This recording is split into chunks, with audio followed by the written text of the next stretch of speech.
Hi student, good morning. चलिए आज हम कक्षा 10वीं की प्रश्नावली 1.2 का प्रश्न को देखने वाले हैं। तो चलिए शुरू करते हैं। लिखा है √2 एक अपरिमेय संख्या है। आप जानते हैं कि अंडर रूट के अंदर यदि अभाज्य संख्या है तो वह क्या होती है बच्चों? अपरिमेय संख्या, है ना। तो अपरिमेय संख्या √2, √3, √5, √7 ये सभी क्या है? अपरिमेय संख्या है। इन्हें तो हम जानते हैं, है ना। पर इसे हमें लिख करके सिद्ध करके बताना है कि हाँ, यह वास्तव में अपरिमेय संख्याएं होती हैं। ठीक है, तो अपरिमेय संख्याएं इनको दिखाना है। तो ये हमारा अपरिमेय संख्या की टाइप फर्स्ट है। अब टाइप सेकंड के बारे में बात करेंगे इस प्रश्नावली में। जो दिया होगा 3 + √5, इससे हमें क्या बताना है? अपरिमेय के रूप में सिद्ध करना है। 2 + √3, 1/√2। तो पहला टाइप का प्रश्न ये है, दूसरे टाइप में प्रश्न ये है। यदि हम पहले नंबर को प्रश्न को देख करके उसी मेथड से, उसी फार्मूले से हम इन 3 सवालों को भी कर सकते हैं जो प्रश्न 2 नंबर का मेन एग्जाम में पूछा जाता है। तो चलिए हम स्टार्ट करते हैं। यदि आप हमारे चैनल पे नए हैं तो चैनल को सब्सक्राइब जरूर करिएगा ताकि हर वीडियो आप तक सबसे पहले पहुंच सके। तो चलिए हम स्टार्ट करते हैं। तो हमें √2 को क्या मानना पड़ेगा? एक अपरिमेय। इसका हम हल करते हैं।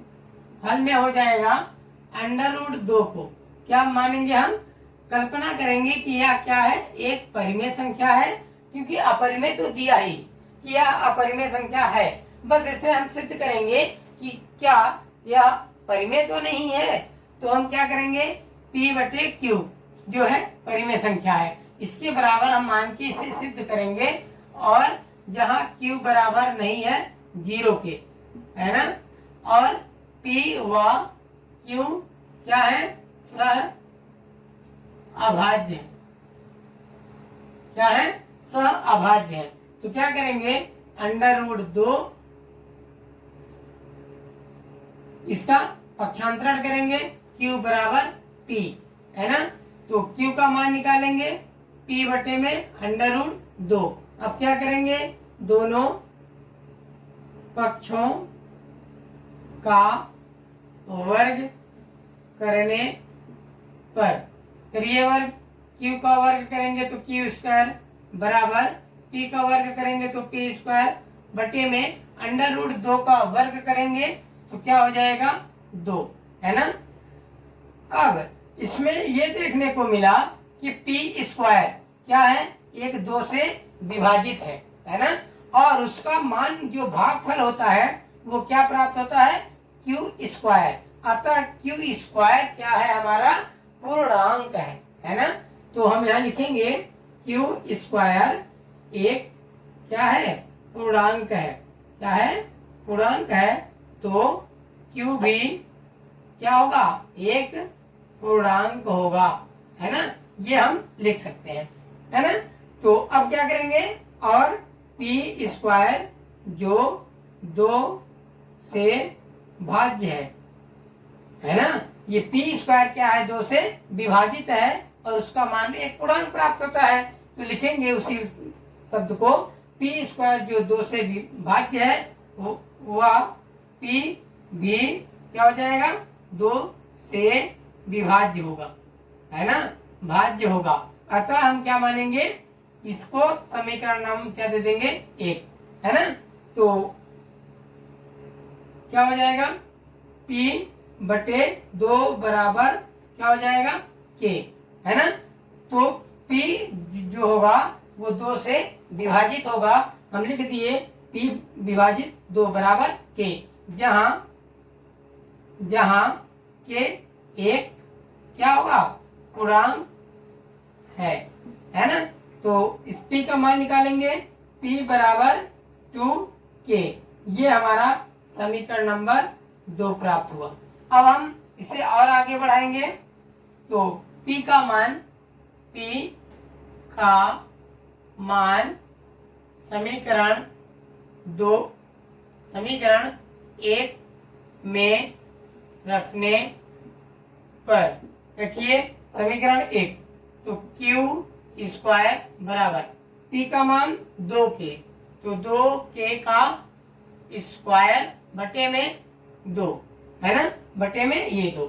अब इसको हम हल करेंगे तो क्यू स्क्वायर बराबर 2 दूनी 4 के का स्क्वायर भागे में 2, इसको डिवाइड कर देंगे तो क्यू स्क्वायर बराबर 2 के स्क्वायर है ना। अब क्या करेंगे, ये समीकरण नंबर क्या दे देंगे, इसको 3 देंगे है ना। अब क्या होगा, तो के स्क्वायर बराबर क्या हो जाएगा, क्यू स्क्वायर भागे 2। अब क्यू स्क्वायर को 2 से विभाजित करेंगे तो क्या होगा, हमारा के स्क्वायर प्राप्त होगा, जो एक पूर्णांक को दिखाएगा। यहाँ हमने क्या माना, के को एक पूर्णांक है, तो अतः के स्क्वायर एक पूर्णांक होगा और क्या होगा, क्यू स्क्वायर 2 से भाज्य है, तो क्यू भी 2 से भाज्य होगा है ना। अब इस कंडीशन में हम क्या देखेंगे, P का मान भी और Q का मान भी, तो Q बटे 2 बराबर K2 मान लेंगे, यानी Q 2 से विभाज्य है, तो Q बटे 2 किसके बराबर होगा, K2 के, है ना। तो क्या हो जाएगा, Q का मान क्या हो जाएगा, 2K2, इसका नाम दे देंगे समीकरण नंबर 4। अब समीकरण 2 और 4 को देखेंगे और हम इसकी तुलना करेंगे।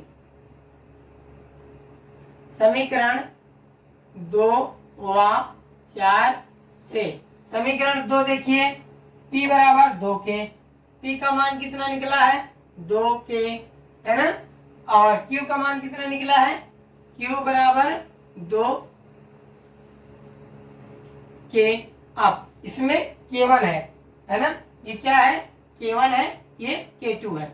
अब इसमें सह अभाज्य जो हमने माना था, P और Q को सह अभाज्य मानते हुए हम इसमें सह अभाज्य क्या होता है, सह अभाज्य एक ऐसी संख्या जिसका HCF 1 प्राप्त होगा है ना।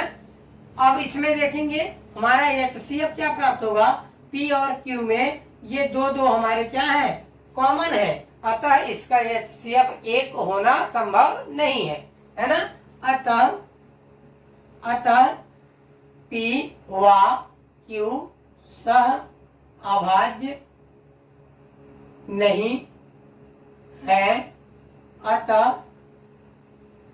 हमारा पूर्व कल्पना विरोधाभास है ना, क्लियर नहीं है, विरोधाभास है। अतः √2 एक अपरिमेय संख्या है। इस तरह से हम सिद्ध कर सकते हैं। यदि आप √5 को, √3 को, √7 को यदि आप हल करेंगे तो आपका फार्मूला यही रहेगा, मेथड यही रहेगा। अंतर सिर्फ इतना होगा, √2 की जगह पर √3, √5, √7 और ये 2 की जगह पर आप 3 रखिए। 3 को हल करेंगे तो 3 रखते जाएंगे और 5 को हल करेंगे तो जहां जहां 2 होगा वहां 5 रख देंगे। बाकी आपका फार्मूला यही है। आशा करता हूं आपको वीडियो पसंद आया होगा। मिलते हैं अगले वीडियो में, तब तक के लिए जय हिंद जय भारत।